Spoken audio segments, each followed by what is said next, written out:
Yeah. These are just online unlockable courses. He doesn't even teach you firsthand. The whole thing, what a f***ing grift, holy shit. And then you have the f***ing gall, and I will say gall now at this point, to f***ing condescend to addicts while you are actively grifting people for education. I'm sorry, this is not leftism, this is a f***ing scam artist, holy shit.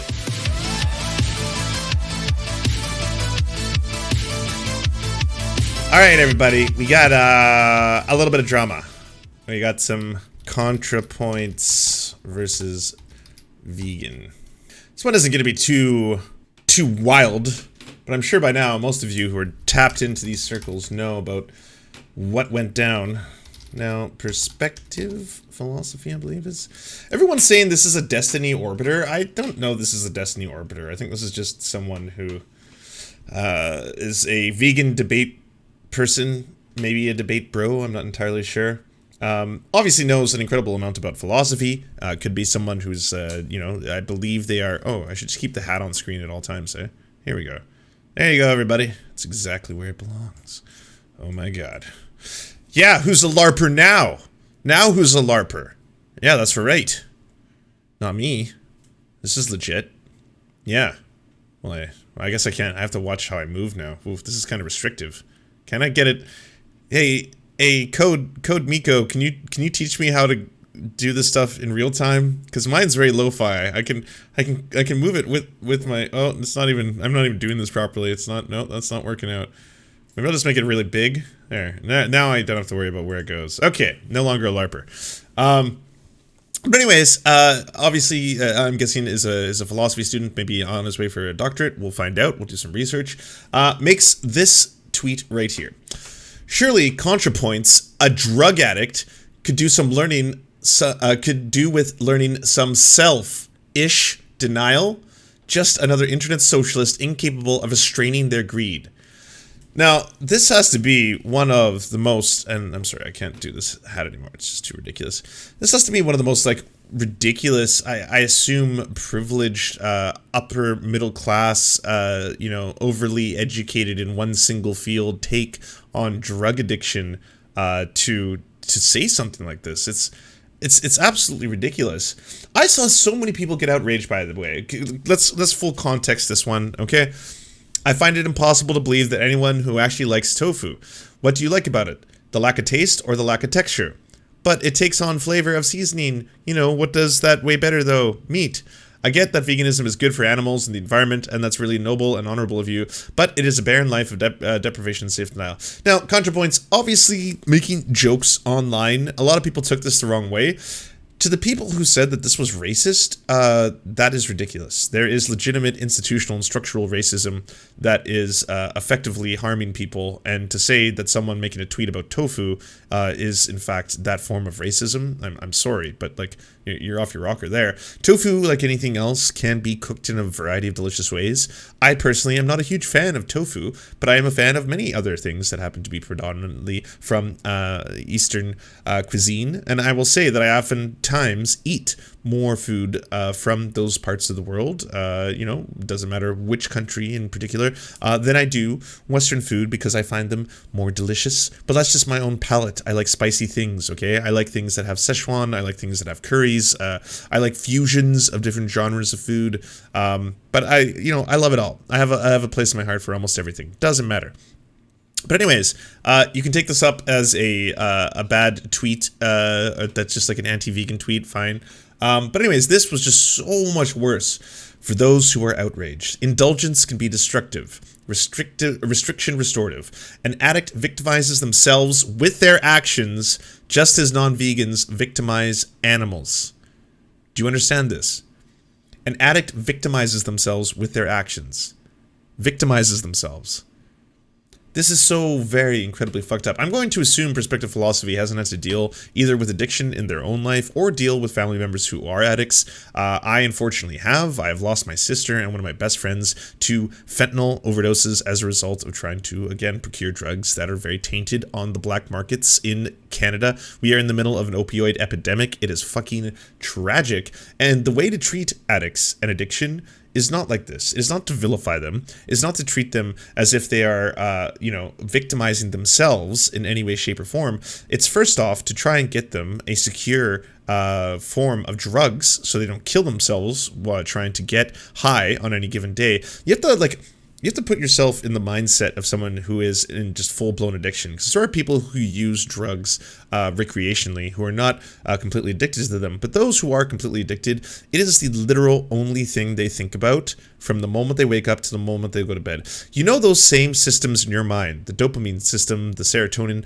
like the things that you get, the reward centers of the brain, the pleasure centers that you get from eating a delicious food, from having an orgasm, from making a friend laugh, from being like anything you get where it's like, oh, I feel nice, this is a good feeling, I like it. It's because evolutionarily, your body is trying to reward you for doing things that'll keep you sustained, alive, make you a more social creature, a more social animal. That's why we have these things. If you've had these pleasure centers of the brain that have only specifically been pleasured by this one thing that gives it way more stimulation than anything else in regular society can, more so than food, more so than the love of your own parents, more so than the love of your own fucking kids. That's the problem with these things. Then that's the only thing you start to think about. And then from the moment you wake up to the moment you go to bed, all you're trying to do is get that feeling because it actually starts to just make you feel normal.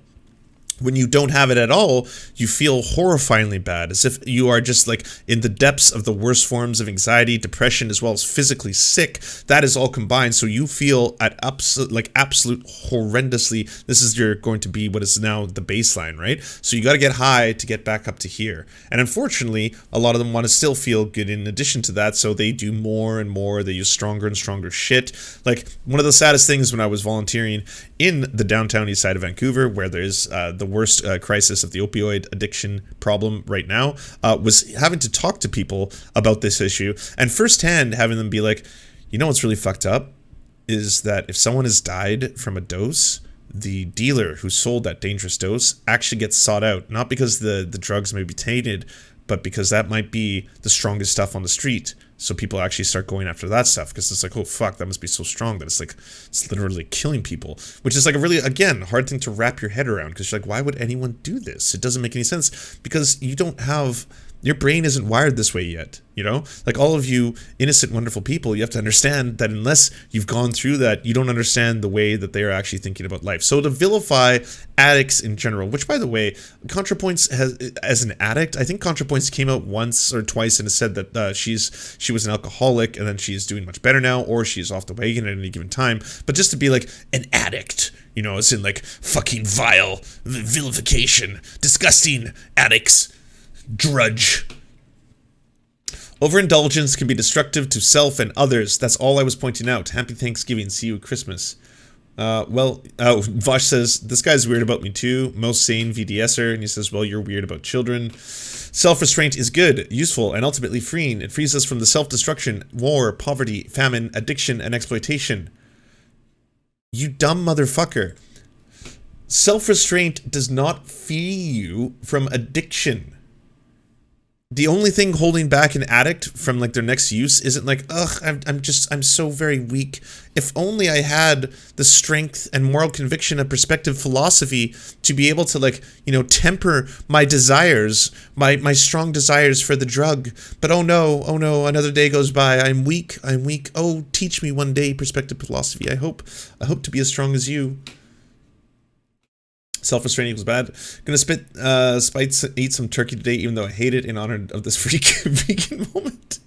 I'm gonna get to this, by the way. I'm gonna get to this because I agree with vegans.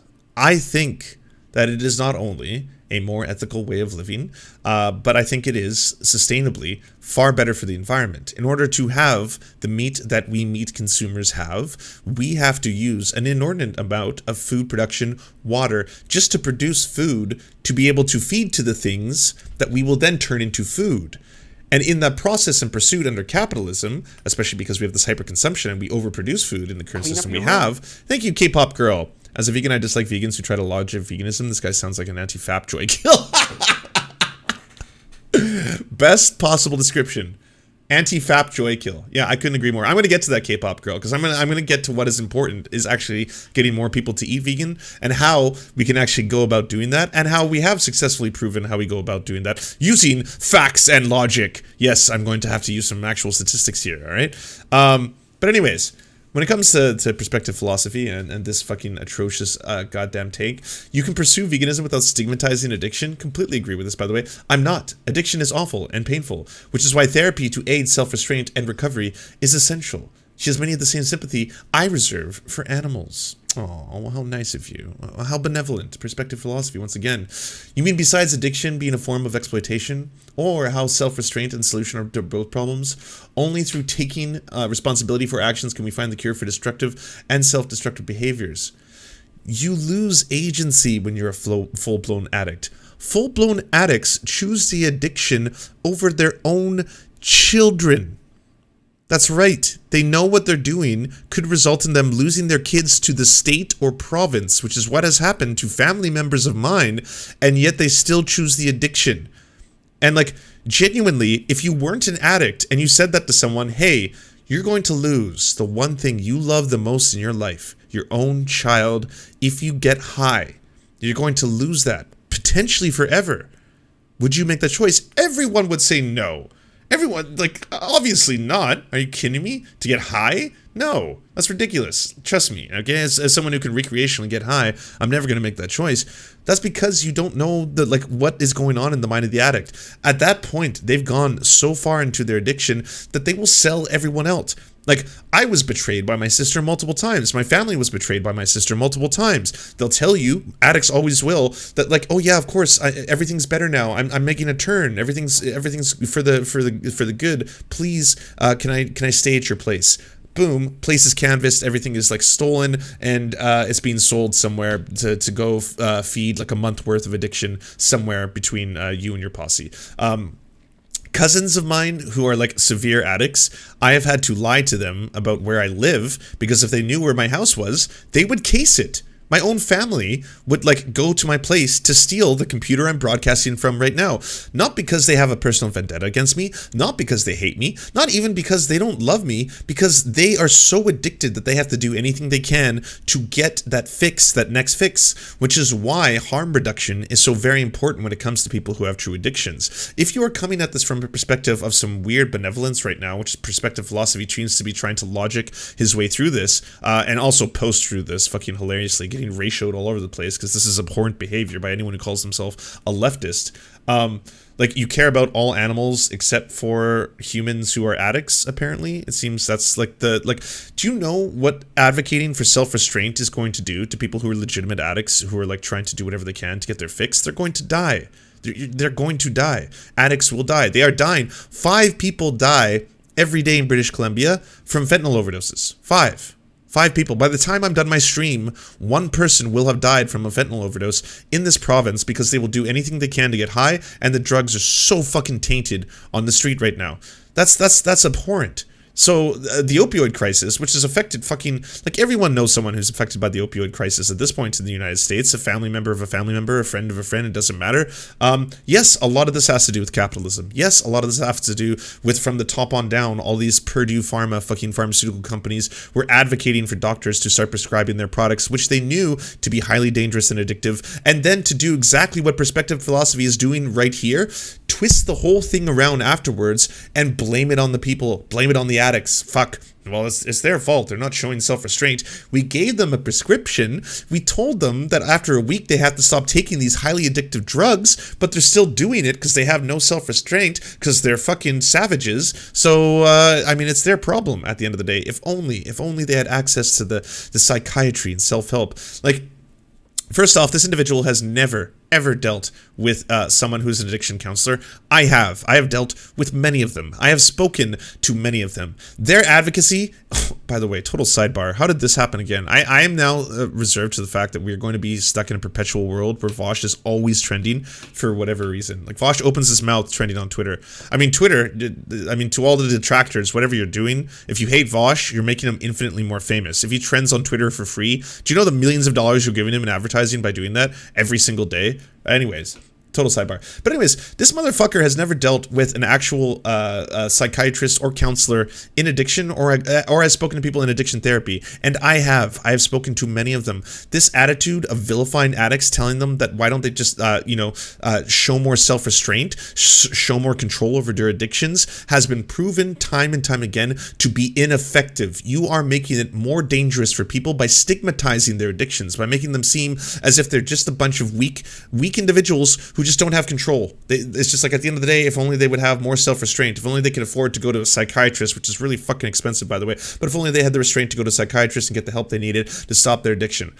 Harm reduction is one of the best things you can do. Teach people how to use naloxone kits. Teach people how to use that kind of stuff. Teach them how to die at the front lines, because they are dying on the front lines if they happen to be addicts right now. Once they've done that, the next step is, when you are ready, because it really is you. When you as an individual are ready to do this, here is all the assistance that you need. If you give people free drugs, if you give them methadone, if you give them whatever it is in order to be able to satiate their addictive cravings on a regular basis, you can make them somewhat of a functioning member of society while you are still at the same time trying to advocate for them to become non-addicts. But it's a very hard thing to do. When someone wants to get off drugs entirely, if you are not using any kind of alternative therapy, which has been proven to be quite successful, by the way. We could have an entirely separate show about ibogaine, about using hallucinogenics in order to help people with addictions. There's a lot of people who have done things like DMT, but that is still, there's not enough double-blind studies and tests on this, so I'm not going to get into that unless there is, because I usually advocate for things that do have the full backing of the scientific community. But I will say this, that process is going to be horrifyingly bad. And they will go through it, and they will relapse. They will relapse over and over and over, because that is just one of the things that happens. The percentage of people who get out of it is very, very few. But when they do, it is an incredibly beautiful thing, and you should give them support and actually speak to anyone who is a recovering addict, because they will tell you what you are doing in this crusade right now is fucking dangerous. Advocating for it in this way is fucking dangerous. Vilifying someone like Contrapoints for a couple extra, I don't know, likes and follows is fucking dangerous. Absolutely it is. Let's check out the response video, though. So Contrapoints and many other people on the left would have you think that veganism is a virtue, a noble sacrifice done by some sort of monastic individual capable of absolute self-discipline, as if I'm sitting here in the hills of Tibet after a 24-hour meditation cycle. Of course not. Veganism is not about virtue, it's about vice. It's not about being a saint, it's about not being a sinner. There you have it. I mean, that summarizes everything so well into this entire thing. It's all fire and brimstone. He wants to condemn. I want to make one thing abundantly clear. I'm not downplaying anyone's struggles.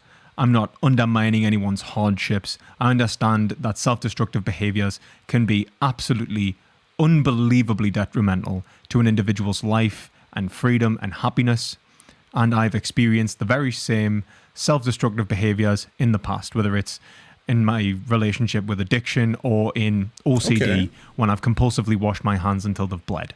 I understand that self-restraint can be absolutely painful and difficult, and even beyond a given individual's capacity at a single time to engage in. But the reality is that unless we recognize our own responsibility in relation to our actions, we will never be free from... This is 100% Jordan Peterson too. Clean up your room. Clean up your room. It's the testosterone-laden man. Clean up your room.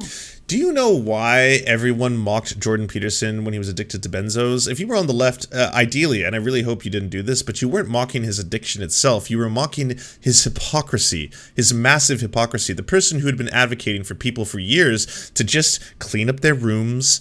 If you clean up your room, bucko, if you work hard, if you play by the rules, you know, you can accomplish anything. You can even overcome addictions. Things like that nature, right? Saying that is always going to come down to personal responsibility at the end of the day.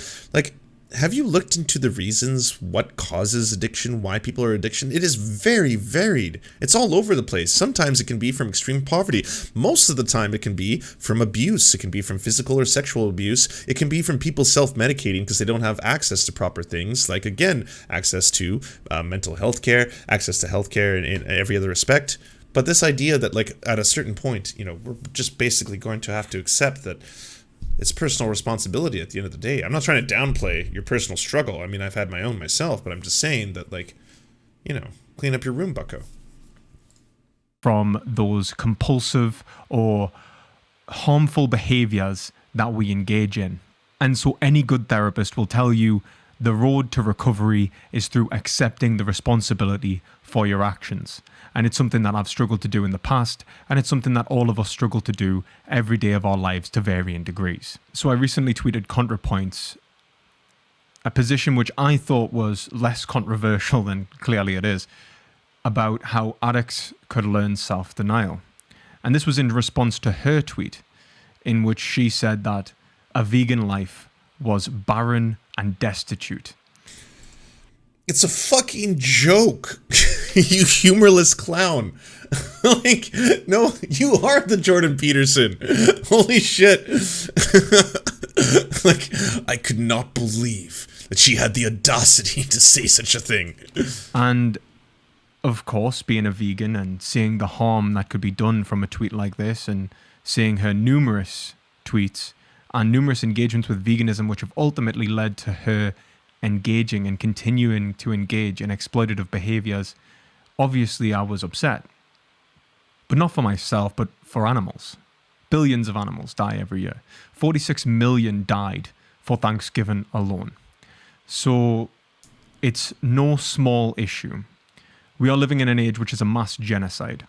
And I think that as long as huge influencers who have the power to normalize and denormalize our most unethical habits and behaviors continue to perpetuate norms and conventions which cause the suffering and death of billions of animals, I think that it should be called out.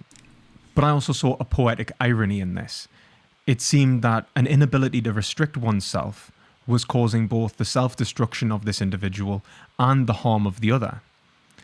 It has the same solution. It's the same ethical issue, just on two separate sides of the same coin. We can see exploitation and addiction as part of a self-perpetuation of hedonistic desire which leads to the exploitation of an individual. There's a really creepy little, like, seasoning of Christianity, or perhaps maybe even some, like, moral convictions where it's like degeneracy. Desires, giving in to your base desires, such as addiction or the consumption of animals. No one, I think, on the left is on the other side of that issue. Even people who aren't vegans, to talk about like how the factory farming of both the United States and globally is absolutely reprehensible. It is fucking disgusting. It is deplorable. It is a shameful thing that, you know, we are going to generations in the future, hopefully, have to try and explain to an audience that does not do that anymore. And I'm going to get into why I genuinely believe that won't be a thing in the future, but it's not for, you know, assholes like this or this rhetoric. Like, ultimately, if you're a vegan and you want to advocate for more people to become vegan for a variety of reasons, it could be like this person who seems to get off by doing it, or it could be because at the end of the day, it is something that is fundamentally important to you from both a moralistic standpoint and, you know, an ethical standpoint, but also just for the good of the human race. It is going to be better if we as a species do not do what we are doing on such a global scale. It is incredibly wasteful for us, again, to have to produce food twice to be able to feed ourselves. We have to produce the grains that we first feed to the animals that we then grow in these horrific conditions, who we then slaughter, and then we eat that as the meat, right? This entire process is very, very wasteful and time consuming. But if that is what you want to advocate for, and you want to create more vegans, this is the exact opposite of how to go about that. Because this is going to turn every single person who might be even curious about veganism to think, holy shit, is this what vegans are like? Like, I don't want to be associated with this or this person. Like, what the fuck? Like, you are unintentionally creating less vegans by doing this. In the case of animals, in the case of meat eaters towards animals, it's of course the exploitation of another. In the case of addiction, it's the exploitation of the self by the self. Both have the same solution: self-restraint. And this is what this video is about: self-restraint. Self-restraint is not in fact a bad thing. I've spoke about this in my response to Lena Norms and on countless occasions in relation to objective. That first part where he was like, if you spoke to any psychiatrist, taking personal responsibility is one of the first things they're going to ever tell you. That same psychiatrist who may be recommending that is not going to say to an addict, if they're a professional one, or if they're, you know, actually accredited or anything, self-restraint is all you need. The only thing that'll help you with your addiction right now is self-restraint. That's the opinion of the medical community right now. So, you know, if you're taking heroin on a regular basis, stop doing that. Have you thought of that? Have you considered that? Not doing that thing you're doing anymore? Is that maybe an idea? Ethics. The reality is our consideration for ourselves and for others spans from the same rational engagement with our desires. The fact of the matter is, ethics is about behaviors and desires. How we regulate those behaviors and desires in terms of restraint and endorsement, and that's what Contrapoints tells people to do all of the time. To restrain themselves, to do better, to try harder. Okay, well then, you would not be in the middle of this entire debacle had that just been in, like, the thing in and of itself. You added the vilification of people who have addictions to your argument. And then you've been trying to tweet through it and doubling down and tripling down. That's why this is a whole thing. Like, fuck, I'm in the wrong room. I should be over here. Like, if you had just left it with that, just been like, hey, Contrapoints, I don't think this joke is appropriate, because at the end of the day, the consumption of animals is actually incredibly damaging. You would have had some tweets, you would have had some retweets. No one would have been upset, to say the very least. Like, she probably wouldn't have even retweeted you. And ultimately, be a better person. She perpetuates norms and conventions of equality, which is exactly the same thing I do. But to see her then actively undermine a social justice movement because of our own preferences was disconcerting. So I decided to show a comparison which references her own experience in relation to animals. And I believe I've done that. The reality is they have the same solution. The fucking smug glibness of this. And I've succeeded in my endeavor. Care about Natalie, I genuinely do, and I hope she recovers and lives a long, happy life. One which she does not harm other people and use her preferences as an excuse to do so. I want this to be clear, that the same reason I care about Natalie... That is fucked up. That is really fucked up to say. One, that she does not harm other people. Like, you are vilifying addiction so much right now, and you're being so smug about it. The fucking smugness. Is the same reason I care about animals. It's the same reason I care about myself. It's the same reason we all care about anything. Because subjectivity is inherently valuable in and of itself. In this regard, we are all one in ethical consideration. It doesn't matter what species, gender, race, or anything like that. None of those things matter. They're aesthetic differences. All that matters is the ethical foundation from which it's all built. Those lived experiences of all subjects within the world.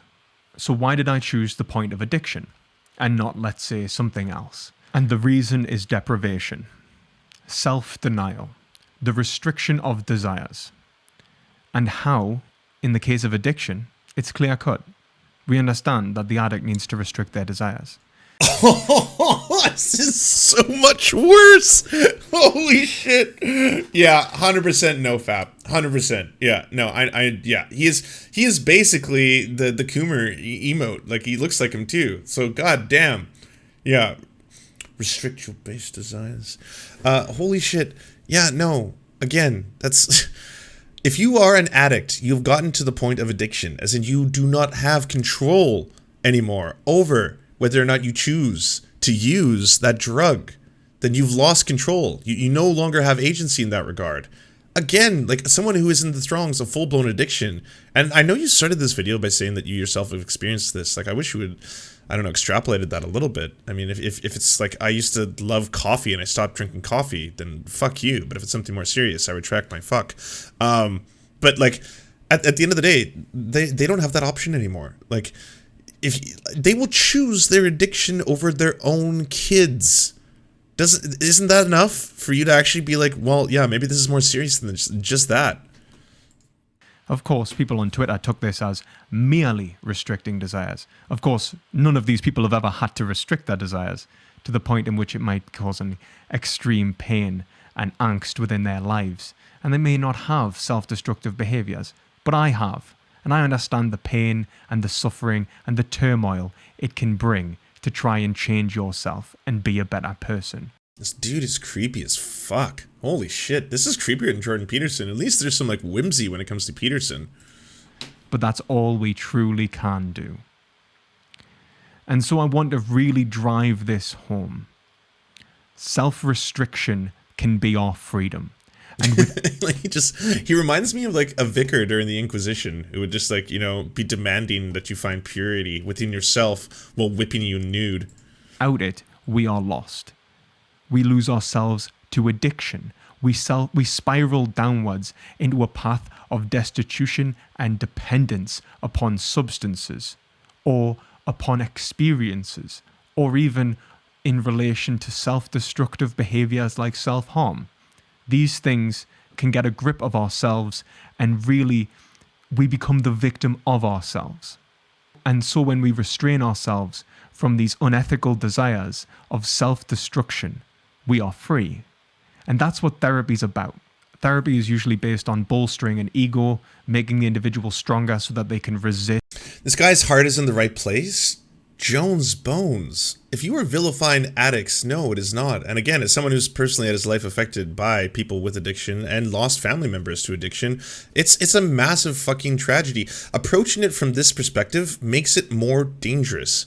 Like, you continue to vilify them. You continue to be like, it's about self-control and self-restraint. And he's POVing this entire story too. He's being like, maybe other people don't know what it's like to have to self-control themselves because they've never experienced truly like that. But I have, so I'm an authority on this subject and talk about it.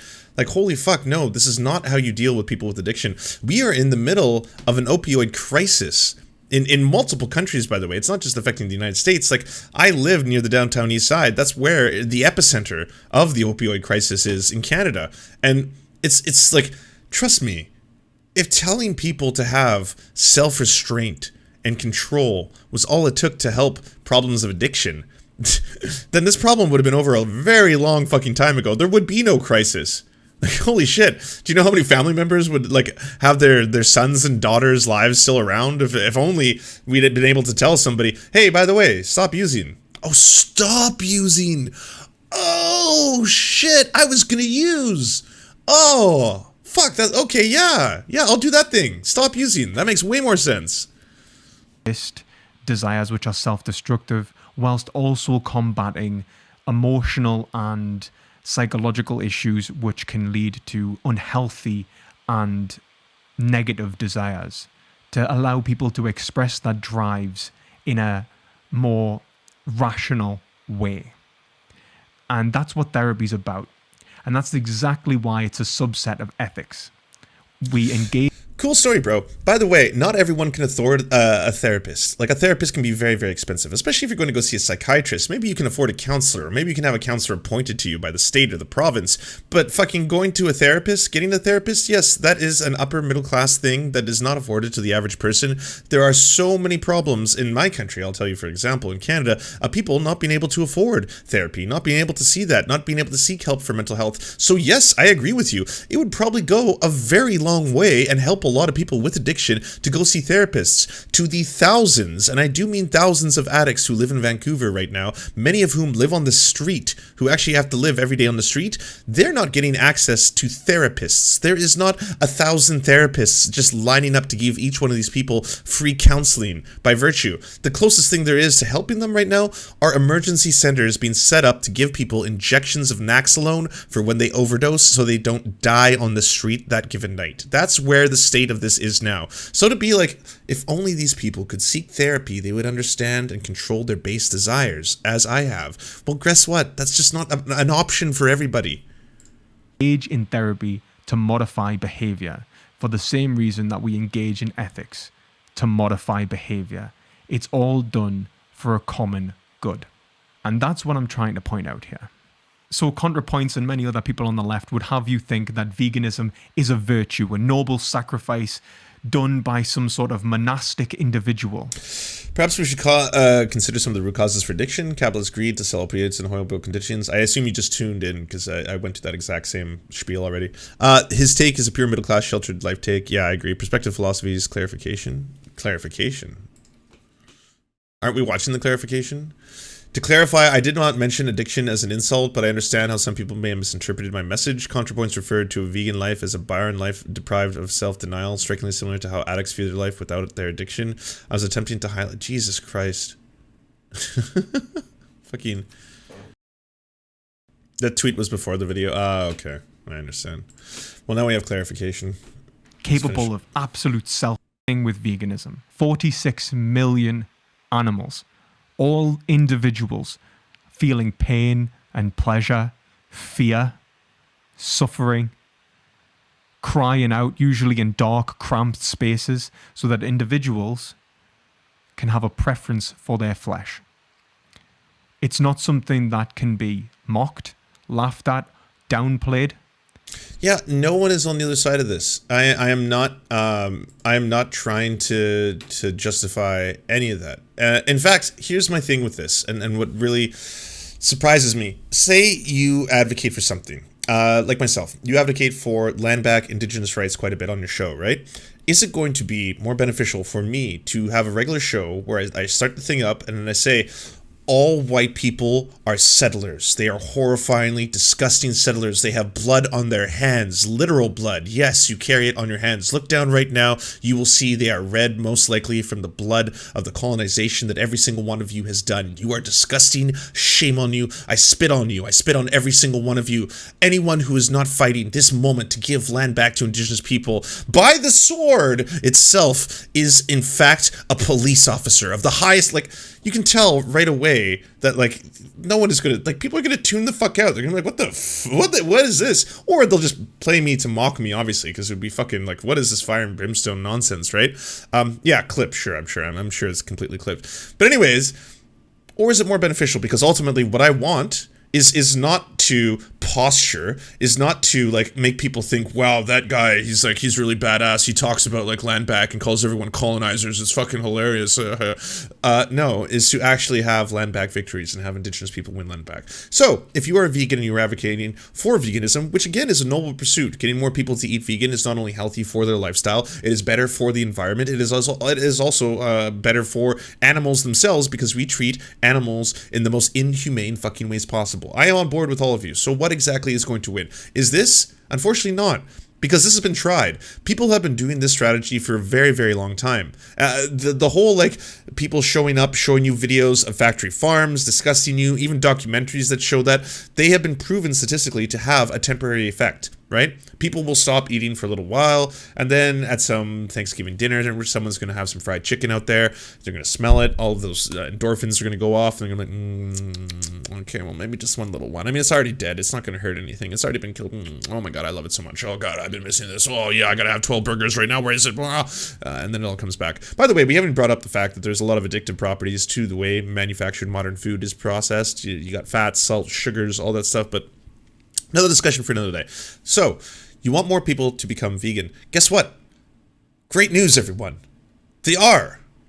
Statistically right now, there are more vegans, and they are at a growing rate faster than they ever have been. Veganism, I believe, used to be statistically about 1% of the US population.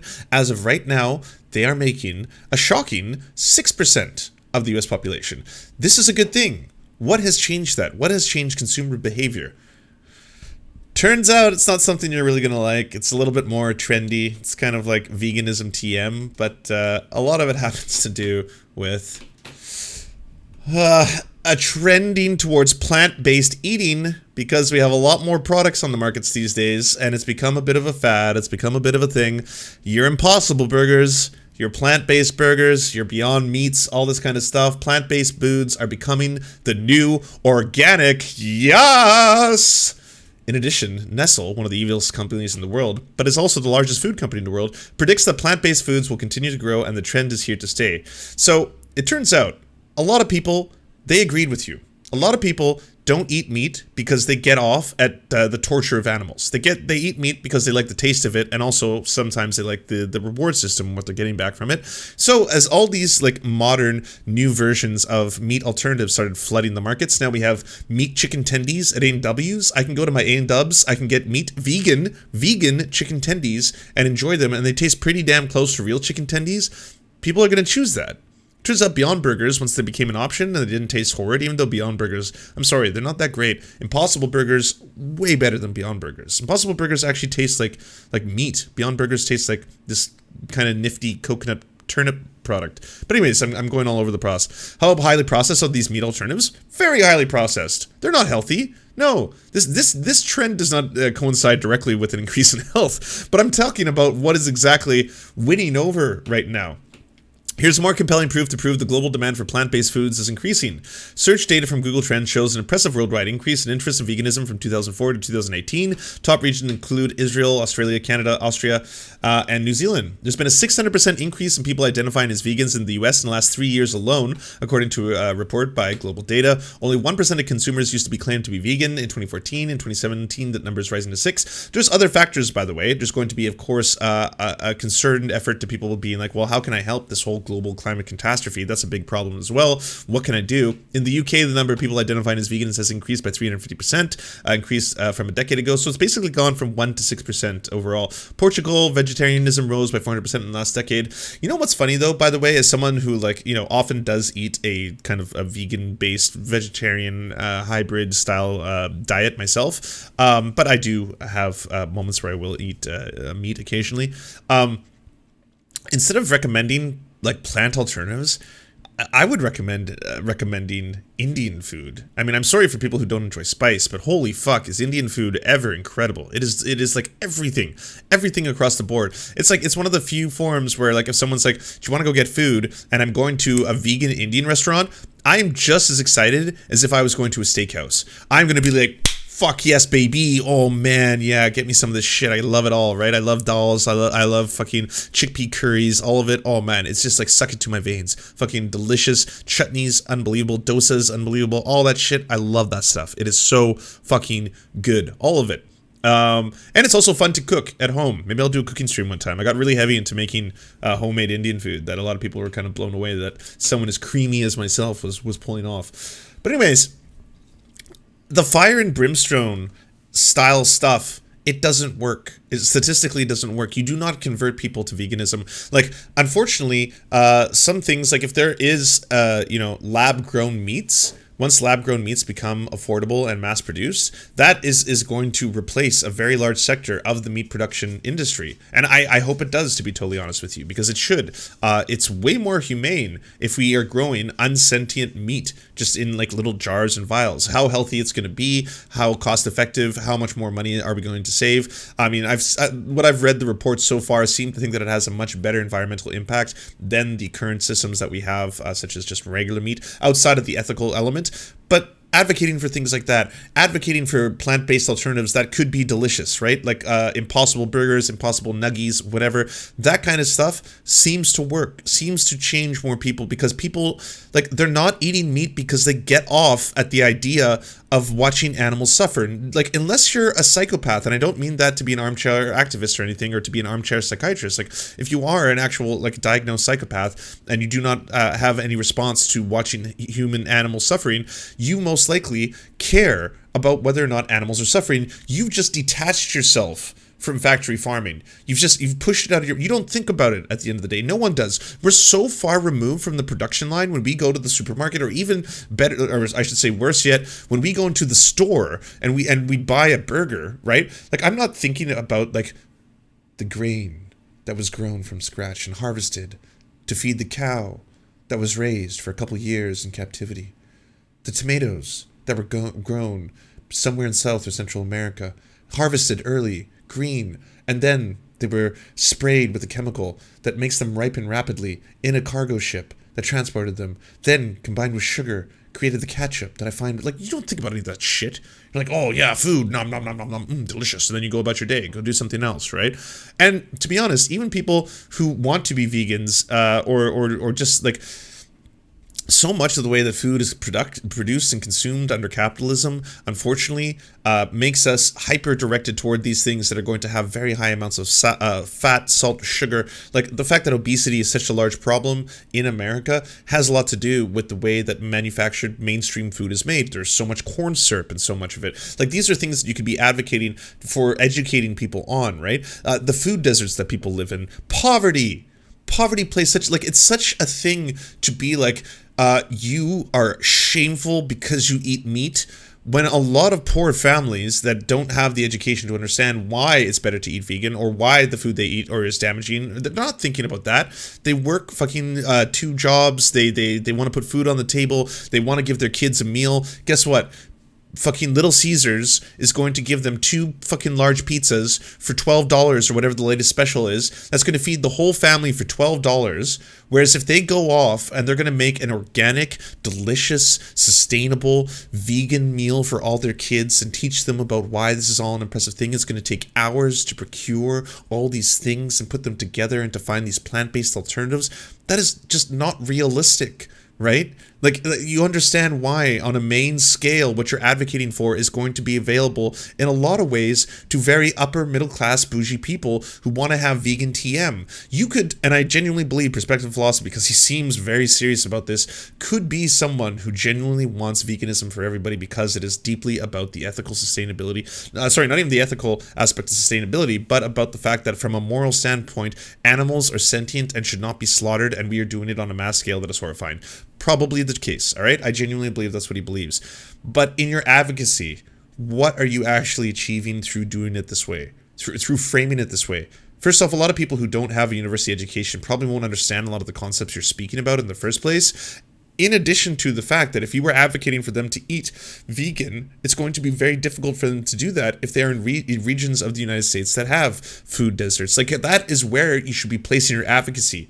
Unless it is about having moral superiority, unless it is about feeling as if, like, you are the one true vegan.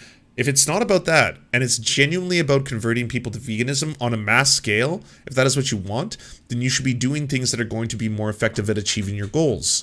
You should be doing things that are going to help people who happen to be in impoverished conditions get education about nutrition, get education, and also get access to foods, perhaps, that they don't have access to otherwise, right? Teach people that you can sustain yourself very well on legumes. And legumes are cheap as fuck. You can get dry legumes, you can turn them into curries very, very cheaply. And like, that kind of advocacy is not going to be as fun or as sexy as sitting there being like, and that is why, Contrapoints, the drug addict, has not chosen the proper path, has not chosen the path of self-restraint and self-control as I have, and as others will, those who follow me.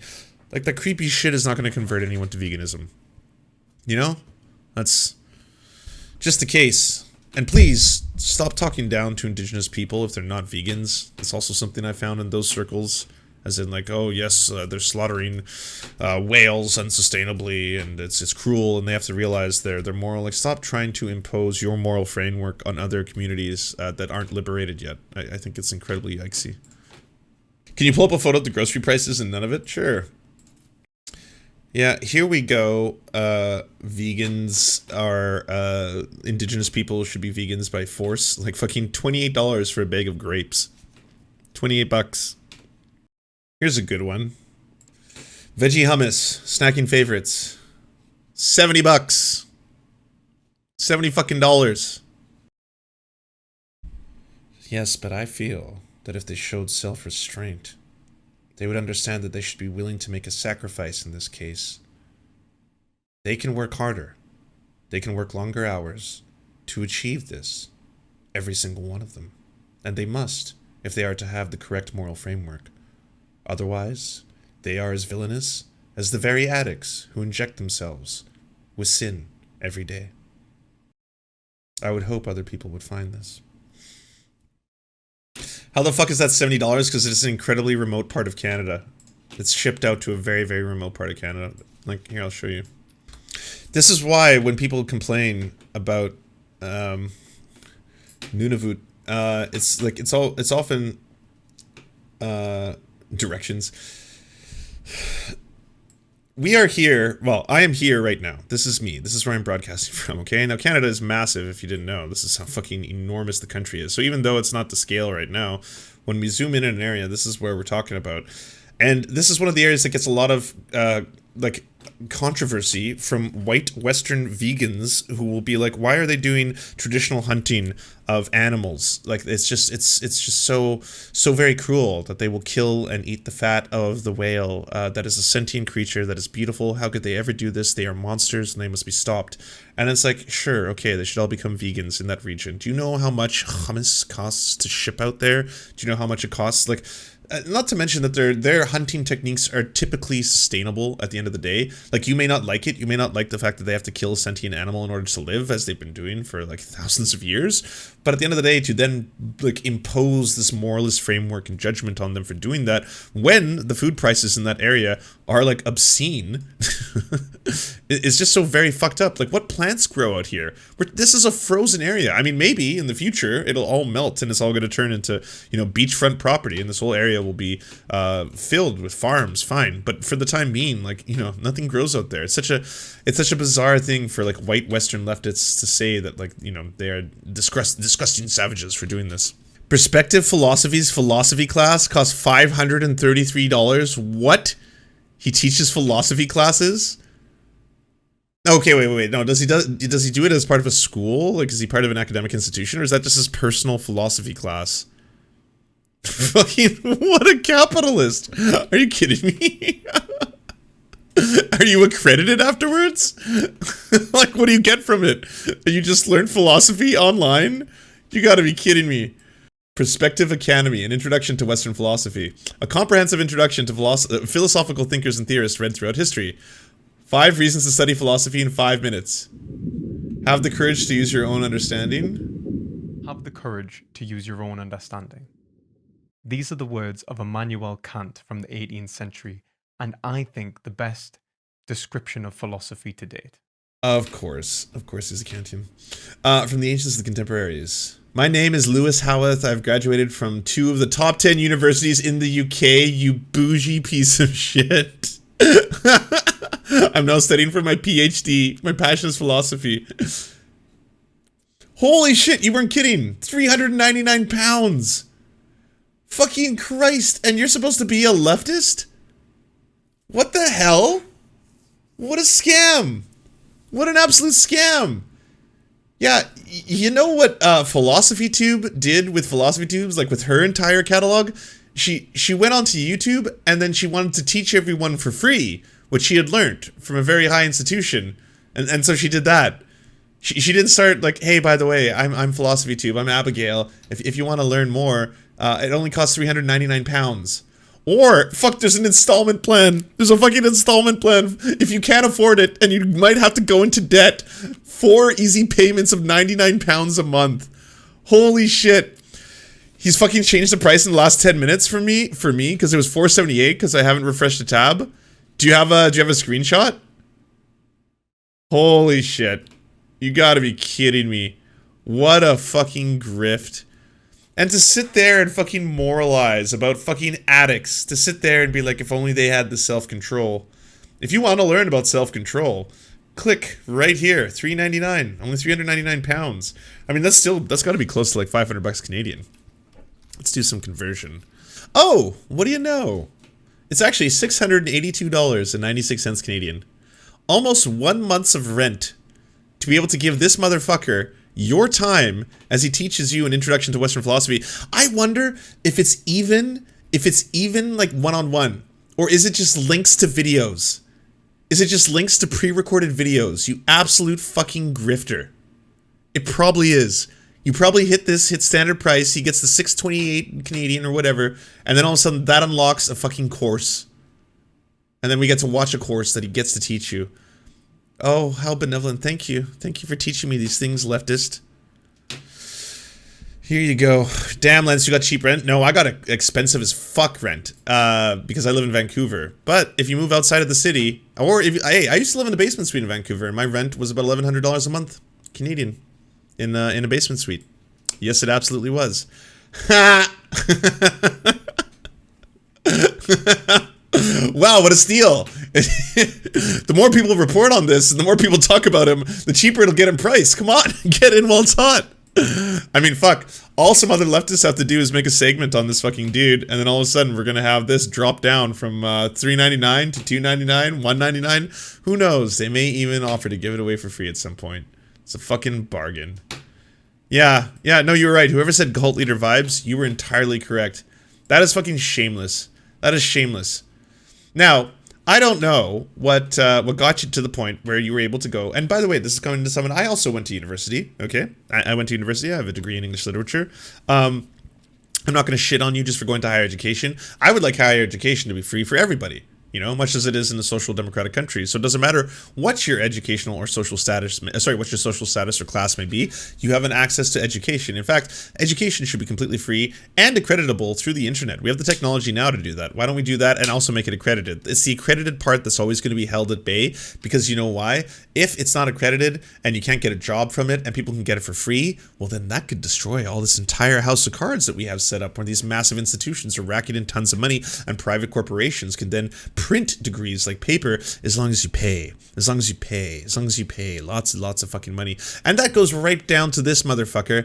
Leftist my fucking asshole. $3.99 to get and unlock your little YouTube tutorial videos that'll give you jack shit in terms of accreditation. You won't be able to walk away from this and be able to like get a job teaching philosophy. It's like, oh, can I see your resume? Oh, yes, I actually took the Perspective Academy course online. I went to go take the Perspective Academy course online. I finished all of them. I finished every single one. We did ancient Greek ethics, medieval ethics, every single one of them. Yeah, these are just online unlockable courses. He doesn't even teach you firsthand the whole thing. What a fucking grift. Holy shit. And then you have the fucking gall, and I will say gall now at this point, to fucking condescend to addicts. Well, you are actively grifting people for education. I'm sorry, this is not leftism. This is a fucking scam artist. Holy shit. That's shameless. That's fucking shameless.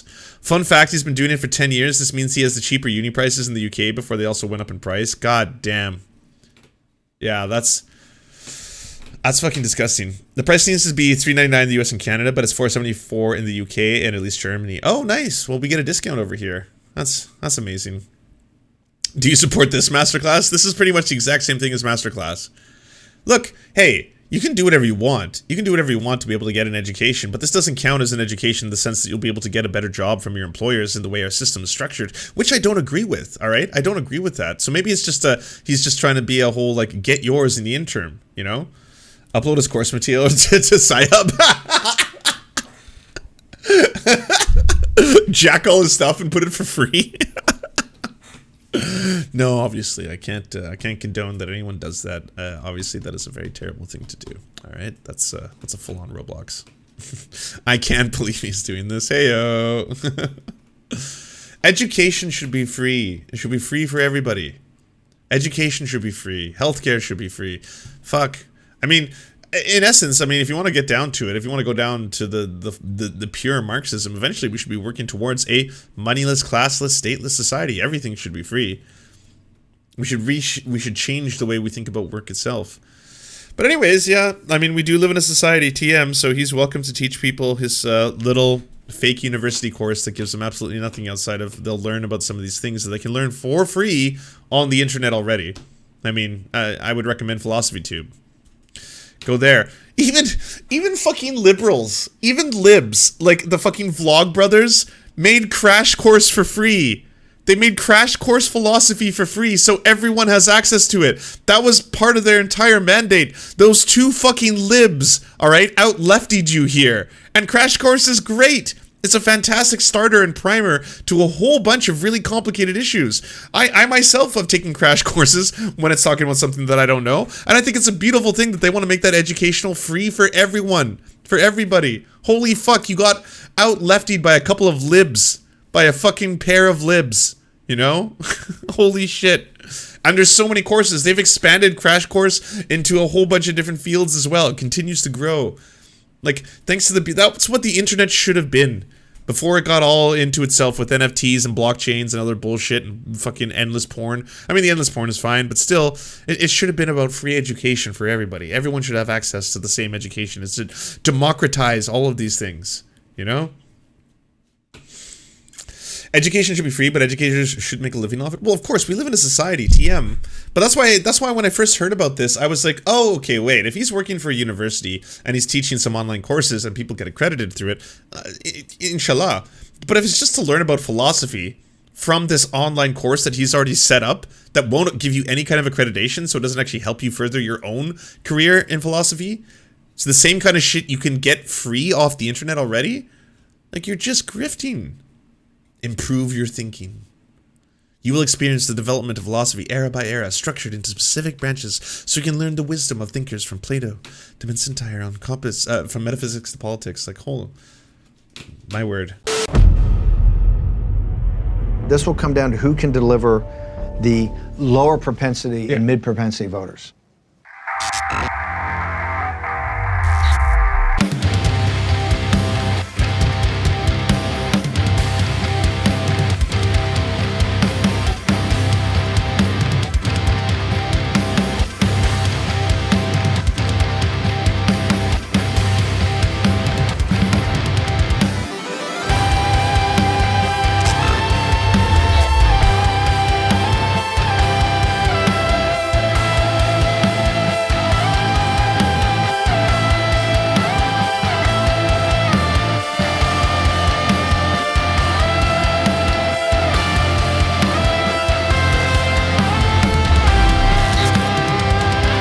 To our gods, Xander Corvus and Peyton L. Just, we will build a ladder to heaven to deliver you the daily news. To our monarch, Tom Spiker, we are your most humble of clownish jesters. To our lords, Trevor R. and Alexander Thaler, you have our undying fealty. To our knights of the round table, Nate, that one guy, Hagbird Celine, Matthew Scarborough, Stellar Vision, Ariana McCarthy, Daniel Sutton, Ants Are Still Running the World, Coulter Smith, Tom Groh, Val 9000, Jenna Tal, Quiet 185, Anna Loves Riley, Riley and Anna, Omni, Poodlehawk, The Tim Caucus, Multimondi, Trevor Janis, Lemmy 101, Anthropophojack, Saren 42, Chronic to Hemphog, Catherine, Radical Maniac, Ramon Acosta, Incosin, Violent Orchard, Sophie Baby, Political Puppy, Andreas Chiringuito, Zach Christensen, Josh Mickelson, Todd Buckingham, and Todd Lajeunesse. We shall meet you in the tavern, and we raise a drink, and we salute you.